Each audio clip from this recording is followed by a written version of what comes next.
ठीक है। दूसरा क्या लिखे थे, पिट्यूटरी, वृषण, अंडाशय और हाइपोथैलेमस, पेनियल ग्रंथि, पेनियल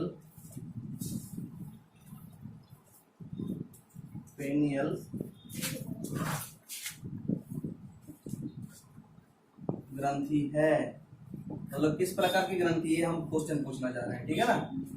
तीसरा सवाल है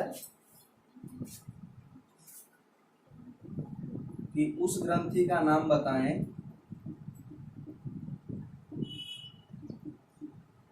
उस ग्रंथि का नाम बताएं जो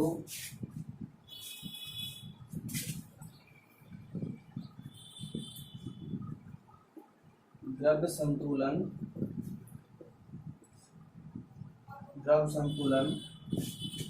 को विनियमित करने के लिए,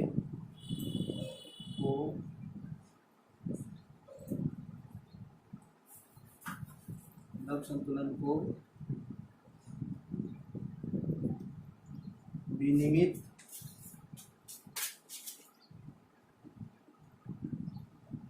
करने के लिए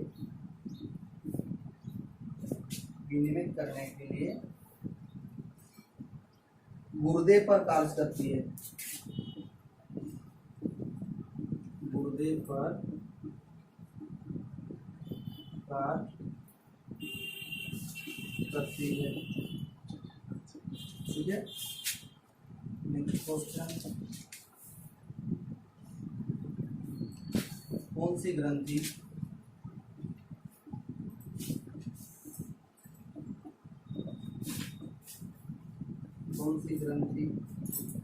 हड्डियों और मांसपेशियों के विकास को नियंत्रित करती है, कौन सी ग्रंथि हड्डियों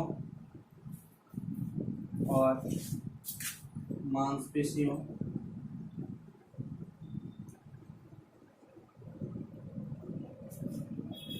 के विकास को नियंत्रित करती है, के विकास को नियंत्रित करती है।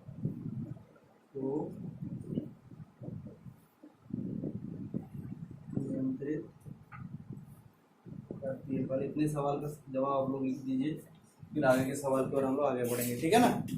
हो जाएगा, संभव है ना लिखना, डर है ना। मेरा तो दो घर है, हमको घर संभालना पड़ता है, चलिए बेहतर है। हाँ, डिस्कस कर लें।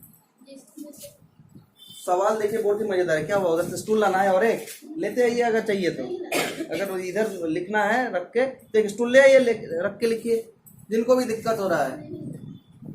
नहीं कोई दिक्कत नहीं, आप ही लोगों के लिए, सामान आप ही लोग का, पैसा आप ही लोग दिए हैं, है ना।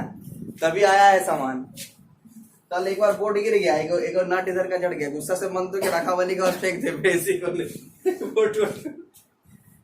ठीक है, एक ग्रंथि का नाम बताएं, चलिए हम इस पे डिस्कस करते हैं। एक ग्रंथि का नाम बताएं जो अपनी उत्पाद वाहक नलिकाओं में स्रावित करती है। हमने आप लोगों को जब पढ़ाया था तो मैंने यह बताया था कि जो अंतःस्रावी ग्रंथि है वो डायरेक्ट अपना स्राव किसमें करती है, रक्त में करती है, और जो बहिस्रावी ग्रंथि है वो किसके थ्रू से अपना उत्पाद को छोड़ती है, तो वाहक नालिका के द्वारा, मतलब एक पार्टिकुलर उसमें नली लगा होता है ना। तो इसका आंसर हो जाएगा बहिस्रावी ग्रंथि, ठीक है।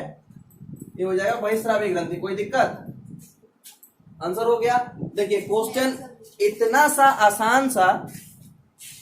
आसान सवाल था, लेकिन क्या समझ में आ रहा था क्वेश्चन इतना आसान है, कितना टफ कर दिया क्वेश्चन को कि उस ग्रंथि का नाम बताएं जो अपने उत्पाद वाहक नलिकाओं में स्रावित करती है। तो बहिस्रावी ग्रंथि पूछ तो सकता था कि बहिस्रावी ग्रंथि किसे कहते हैं, नहीं पूछा, घुमा के पूछा क्वेश्चन को, समझ में आ गया।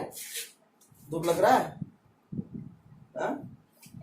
अब खिड़की लगाना पड़ेगा, धूप लग रहा है तो इधर आ जाइए, ठीक है, जब लगेगा तो हट जाइएगा, है ना। कुछ तो मैनेज करना पड़ेगा कि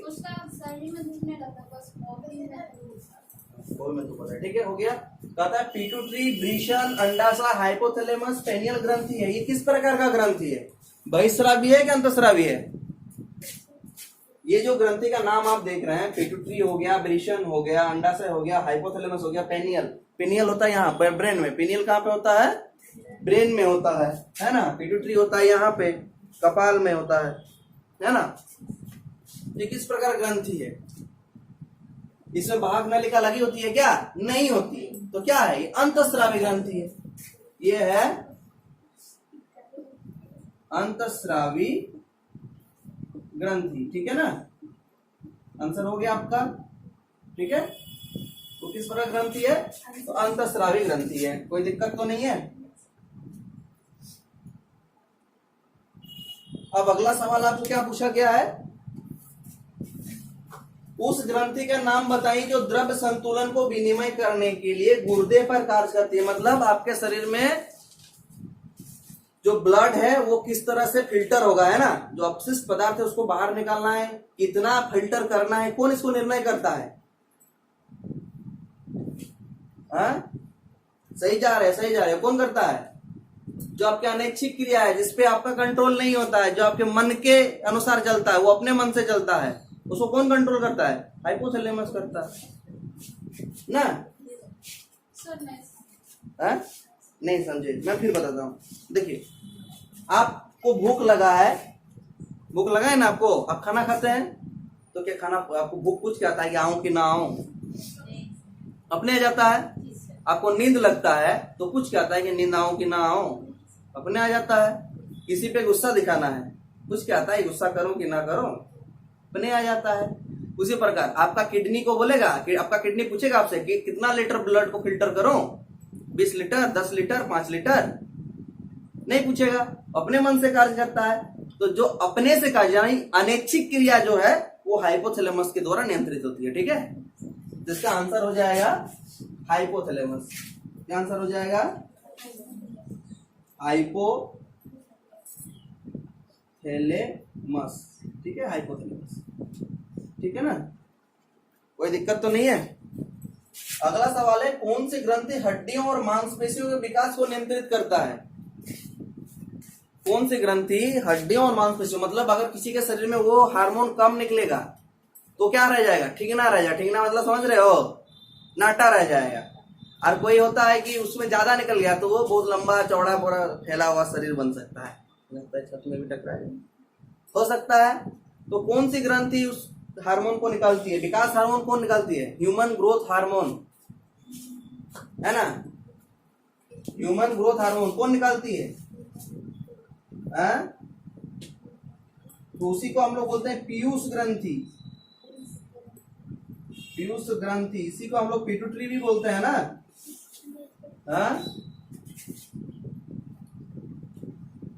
पिट्यूटरी, पिट्यूटरी ग्रंथि, इसी को पिट्यूटरी ग्रंथि भी बोला जाता है, ठीक है। समझ में आ गया? सवाल कितना आसान था ना, लेकिन पूछा कैसे है? घुमा के पूछा है ना।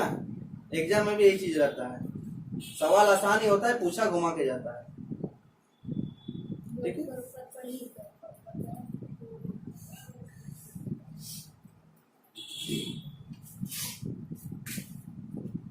मिटा दूं?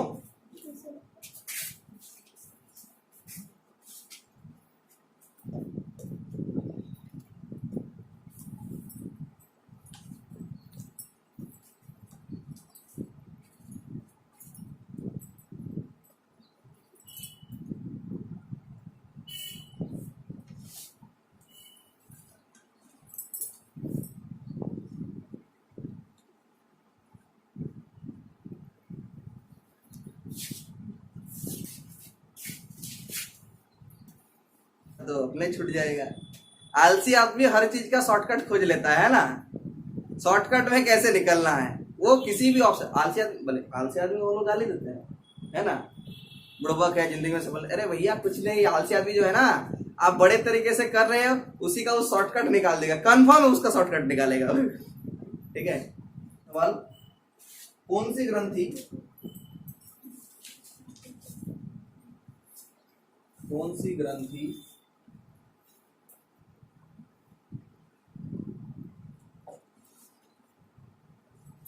रक्त कैल्शियम स्तर को कम कर देती है? रक्त कैल्शियम स्तर को कम कर देती है। ठीक है, नेक्स्ट क्वेश्चन।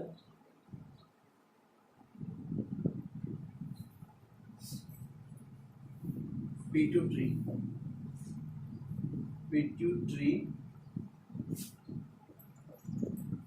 ग्रंथि से निकलने वाले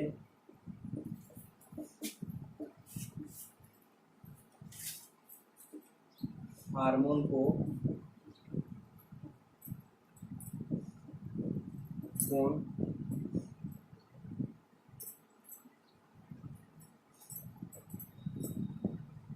नियंत्रित करता है? Next question.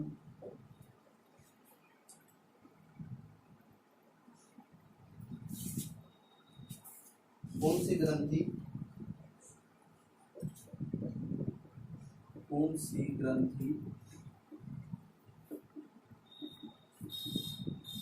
आपात ग्रंथि है?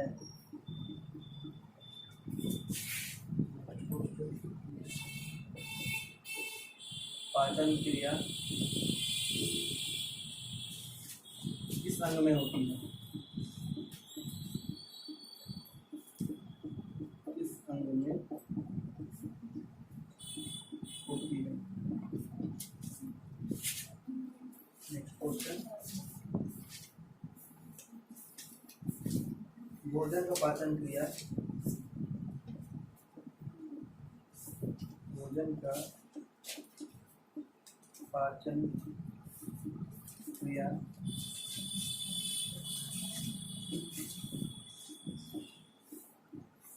किस अंग में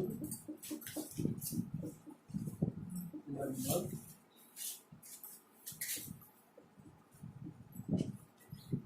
पूर्ण हो जाती है?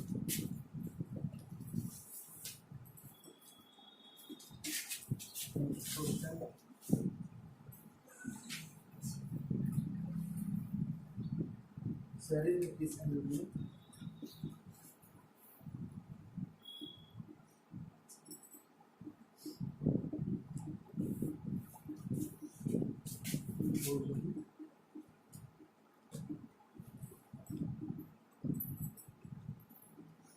अस्थायी रूप से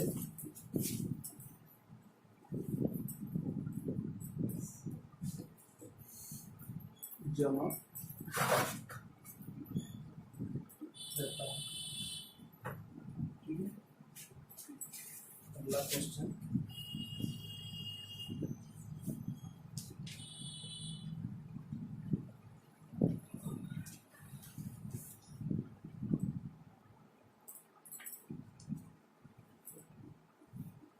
छोटी आंत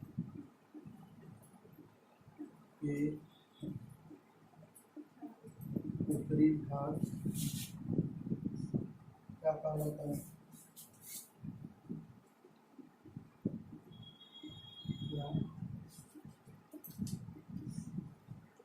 कहलाता है? हो जाएगा, कर लीजिए। देखिए, कौन सी ग्रंथि रक्त कैल्शियम स्तर को कम कर देता है? तो आप लोग सुने थायराइड, थायराइड ग्रंथि होती है ना, तो थायराइड जो है आपके शरीर में कैल्शियम का लेवल को ब्लड से कम कर देता है, तो लिखिए थायराइड। क्या होगा आंसर इसका? Thyroid, thyroid.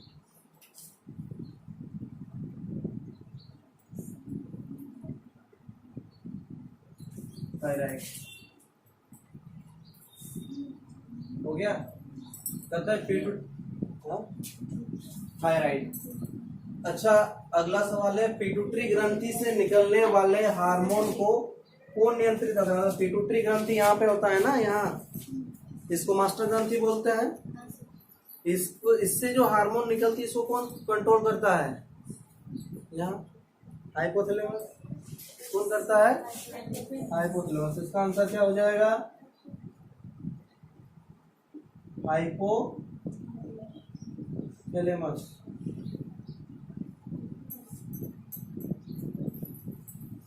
हाइपोथैलेमस। कौन सी ग्रंथि आपात ग्रंथि है? कौन सी ग्रंथि आपात ग्रंथि? हमने बोला था ना, लड़ो और उड़ो हार्मोन रिलीज करता है। जब कुत्ता भगा रहा है तब का स्पीड कुत्ते से भी स्पीड हो जाता है ना। अब जान बचाना है तो अगर आपको बोलेगा कि हाँ दीवार तोड़ के निकलना है, दीवार फांद के निकलना है, आप उसको ही फांद लीजिएगा। आपको अगर आप इतना ऊंचा भी नहीं चढ़ सकते, डर जान में घुस गया, जो जबरदस्त तरीके से डरे हैं, तो इतना क्या, अब इससे भी ऊंचा दीवार को फांद के पार कर दीजिए। कैसे होता है ये? संभव कैसे होता है? आपात ग्रंथि जो है आपके शरीर में कौन है? हाँ? क्या बताए थे? थैलेमस बताए थे कि अधिवृक्क बताए थे? हाँ? एड्रिनल बताए थे? अधिवृक्क बताए थे ना? याद है आपको? हुआ आंसर हो जाएगा अधिवृक्क ग्रंथि। अधिवृक्क ग्रंथि, इसी को बोलते हैं एड्रिनल। इसको क्या बोलता है? एड्रिनल। एड्रिनल, एड्रिनल लिखता है ना, एड्रिनल ग्रंथि। ठीक है ना? एड्रिनल हो गया। अगला सवाल। अब राधिका को दुख लग रहा है? नहीं, धीरे धीरे अब कम होगा दुख, क्योंकि सूरज तो उधर जाएगा ना, अब तो इधर आ जाएगा। ठीक है। भोजन का पाचन क्रिया किस अंग में लगभग पूर्ण हो जाती है? मतलब कहाँ पे भोजन लगभग पच जाता है? मैं आपको बताता हूँ। देखिए, खाना खाते हैं हम लोग, तो सबसे पहले जैसे मुंह से खाना खाए, तो मुंह से खाना खाने के बाद वो आपका आमाशय में 4 घंटे तक रुकता है, लगभग 4 घंटे वहां रुकता है। इसके बाद वो आपका चला जाता है छोटी आंत में। छोटी आंत में जो पाचन क्रिया है वो लगभग 90% पूरा हो जाता है ना। जितना भी उसे पोषक तत्व को खींचना होता है, शरीर खींच लेती है। ठीक। बचा हुआ जो 10%, मतलब उसमें जो पानी मिला हुआ है, उस पानी को खींचता है बड़ी आंत। पानी को शरीर, उस भोजन से पानी को कौन खींच लेता है? बड़ी आंत। तो पाचन क्रिया तो 90% छोटी आंत में ही पूरा हो गया। तो सवाल वही है कि भोजन का पाचन क्रिया किस अंग में लगभग पूर्ण हो जाता है? आंसर आपका क्या हो जाएगा? छोटी आंत हो जाएगा ना।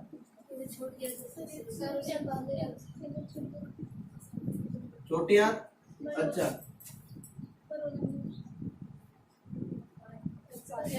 हाँ, उसको बता रहे हैं, छूट गया है, उसको बता देते हैं, है ना। तो भोजन का पाचन क्रिया किस अंग में लगभग पूर्ण हो जाती है?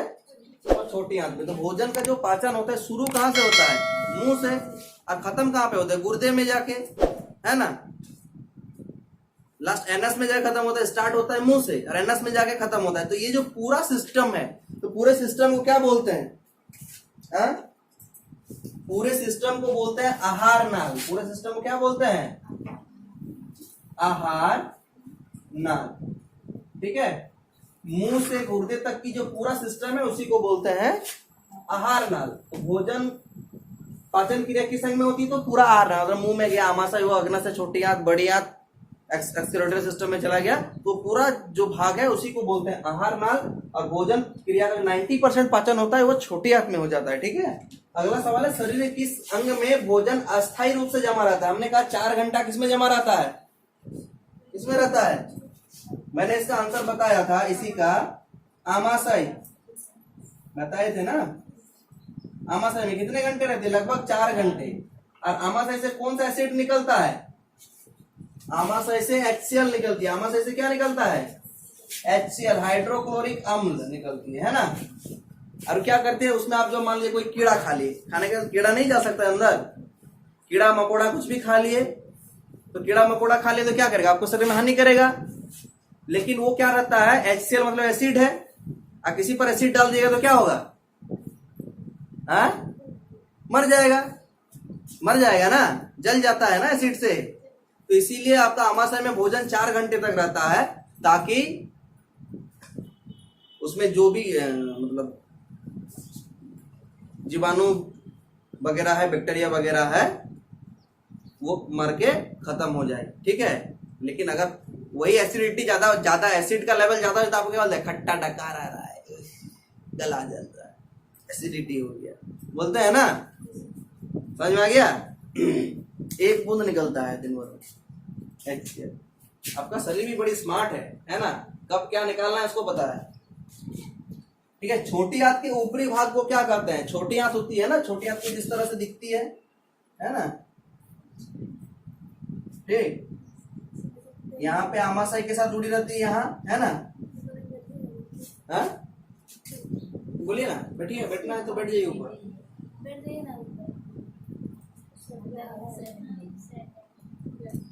क्यों, क्या हुआ?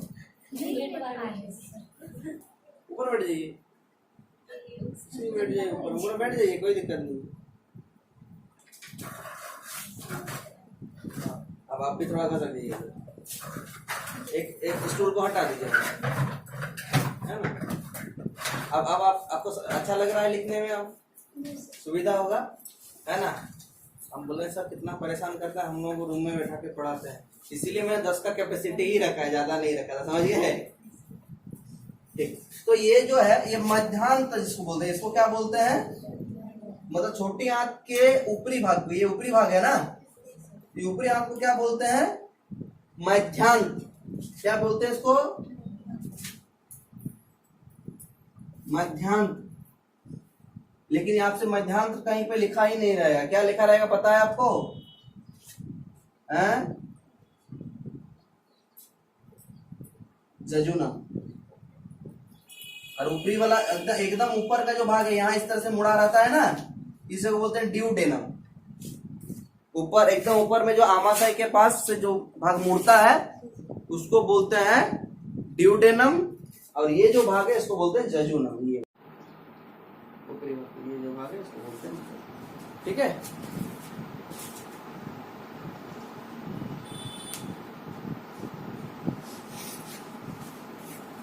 हम लोग कल और साइंस की क्वेश्चन करेंगे, क्योंकि कौशल के लिए बहुत ज्यादा केमिस्ट्री से सवाल नहीं पूछता है ना, उसका मेन जो है बायो है, रीजनिंग है, रीजनिंग का सवाल। अभी तो दुकान नहीं खुला होगा जेरोक्स वाला, उसको प्रिंट करना है, मैंने लैपटॉप पे सिस्टम रख दिया। अच्छा, आप लोग को तो मैं लैपटॉप में बैठ के भी दिखा सकता हूँ, है ना, तो लोग कम है, जेरोक्स की जरूरत नहीं, जेरोक्स आप लोग करा लीजिएगा, मैं दे दूंगा, एक कॉपी प्रिंट करके आप लोग दे दूंगा, आप लोग अपने पास उसको प्रैक्टिस करने के लिए रखिएगा, है ना। और डेली एक एक सीट में दे दूंगा, है ना। लैपटॉप में सारा चीज मेरा रखा हुआ है, देखिए वहां से राधिका लैपटॉप निकालिए मेरा। तो ठीक है, कल हम लोग साइंस की क्वेश्चन और आगे करेंगे, तो इसको यहीं पे रोक देते हैं हम लोग साइंस को, क्योंकि खाली साइंस ही पढ़ेंगे तो फिर कोई मतलब ही नहीं।